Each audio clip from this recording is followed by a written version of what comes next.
জয় বাংলা, জয় বঙ্গবন্ধু। প্রিয় দেশবাসী, আসসালামু আলাইকুম।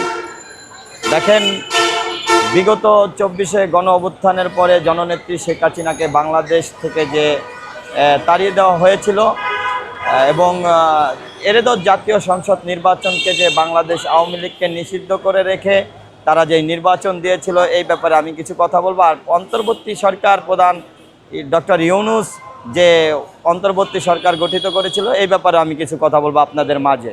প্রিয় দেশবাসী, আপনারা আমাকে চিনেন, জানেন আমি আপনাদের মাঝে একটি পরিচিত মুখ। আমি বাংলাদেশের নাগরিক এবং বাংলাদেশ আওয়ামী লীগের সাধারণ একজন কর্মী। আমি বলতে চাই যে বাংলাদেশ আওয়ামী লীগ এমন একটি দল, যেই দল আমাদের বাংলাদেশে 12 কোটি ভোটার রয়েছে। ভোটারদের মধ্যে 12 কোটি ভোটারদের মধ্যে 60 কোটি ভোটারই বাংলাদেশ আওয়ামী লীগের রয়েছে। জননেত্রী শেখ হাসিনা এমনই একটি মানুষ যার নামটা বিশ্বের বুকে রয়েছে, মানবিক নেত্রী, যিনি বাংলাদেশ না অল বিশ্বে একজন গ্রহণযোগ্য মানুষ ছিলেন। জননেত্রী শেখ হাসিনা এমনই লোক যা বাংলাদেশের প্রত্যেকটা মানুষের খোঁজখবর উনি নিয়েছিলেন।